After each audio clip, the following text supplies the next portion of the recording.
بخاری شریف کی روایت ہے، حضرت عائشہ صدیقہ رضی اللہ عنہا روایت کرتی ہیں کہ جب مسلمانوں نے مدینہ ہجرت کی تو مدینے کا ایک بخار عرب میں بڑا مشہور تھا. اس بخار کا نام تھا وحک. یہ اتنا خطرناک بخار ہوتا تھا کہ خاص طور پر باہر سے آیا ہوا شخص اگر اس کا شکار ہوتا تو وہ مر جاتا. اتنا خطرناک بخار تھا.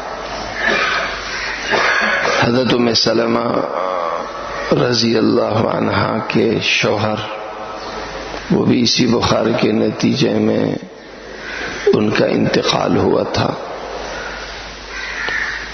تو حضرت عائشہ صدیقہ رضی اللہ عنہ کہتی ہیں کہ میرے والد حضرت ابو بکر صدیق رضی اللہ عنہ وہ بھی اس بخار میں مبتلا ہوئے. ان کے علاوہ حضرت بلال رضی اللہ عنہ اور بعض صحابہ.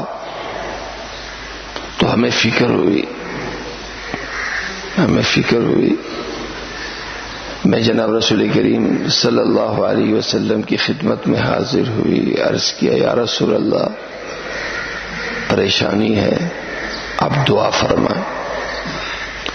جناب رسول کریم صلی اللہ علیہ وسلم نے ہاتھ اٹھا کر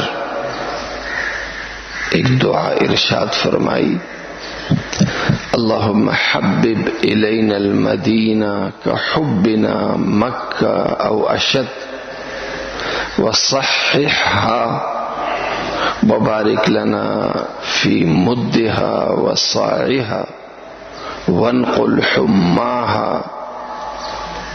جناب رسول کریم صلی اللہ علیہ وسلم نے یہ دعا فرمائی، اے اللہ مدینہ جتنی محبت ہمیں مکے سے ہے، اے اللہ اتنا ہی تو ہمیں مدینہ محبوب بنا، بلکہ اس سے زیادہ اے اللہ مدینے کی محبت ہمارے دل میں پیدا فرما. جو صحابہ کرام رضوان اللہ علیہ مجمعین کو اپنا شہر مکہ یاد آ رہا ہے محبت کی وجہ سے، اے اللہ وہ والی محبت بلکہ اس سے زیادہ محبت ہمارے دلوں میں اللہ مدینے کی پیدا فرما.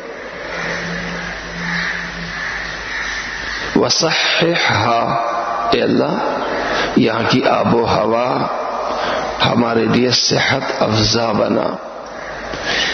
یہاں کی آب و ہوا میں موجود زہریلے اثرات کو اے اللہ تو ختم فرما. وبارک لنا فی مدھا وصاعھا، اے اللہ یہاں کے کاروبار میں ہمارے لیے اے اللہ تو برکتیں پیدا فرما. صحابہ کرام رضوان اللہ علیہ مجمعین جو وہاں سے آئے ہوئے تھے تقریباً سب کے کاروبار تباہ ہو گئے تھے. سب کے پاس جو کچھ تھا مکے میں رہ گیا تھا. اب مدینہ ایک چھوٹا سا گاؤں تھا. اب اللہ کی نبی صلی اللہ علیہ وسلم دعا فرما رہے کہ اللہ اس کو مبارک بنا، یعنی قرب و جوار کے لیے آس پاس کے علاقوں کے لیے اے اللہ اس کو کاروباری مرکز بنا. وانقل حماها بالجحفہ، اللہ یہاں کا جو بخار ہے اللہ اسے یہاں سے نکال کر جحفہ جو ایک ویرانہ ہے، ایک ویران مقام ہے، اے اللہ یہاں کا بخار وہاں منتقل فرما. اور پھر روایت میں آتا ہے کہ اللہ کے نبی صلی اللہ علیہ وسلم کی یہ دعا قبول ہوئی اور مدینے کا بخار، مدینے کی وبا ہمیشہ کے لیے وہاں سے منتقل ہو گئی.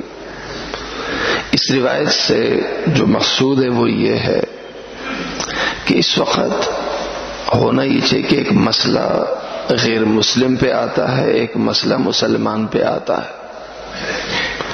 مسلمان کی پریشانی اسے عبادت کی طرف، دعا کی طرف متوجہ ہونے پر مجبور کرتی ہے.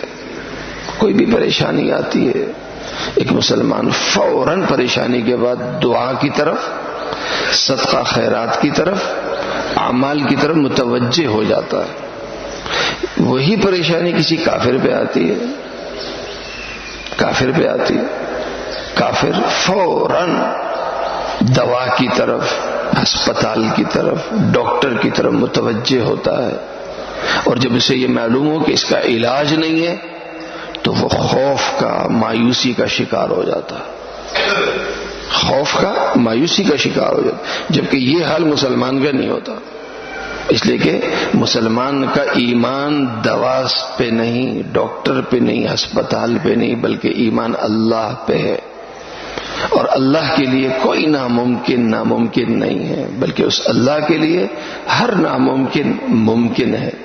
لہذا جس طرح ہمارے صحابہ کرام رضوان اللہ علیہم اجمعین اور ہمارے بڑوں کا معمول مشکل حالات میں دعاؤں کا رہا ہے، اللہ کی طرف توجہ کا رہا ہے، ہم اللہ کی طرف متوجہ ہو۔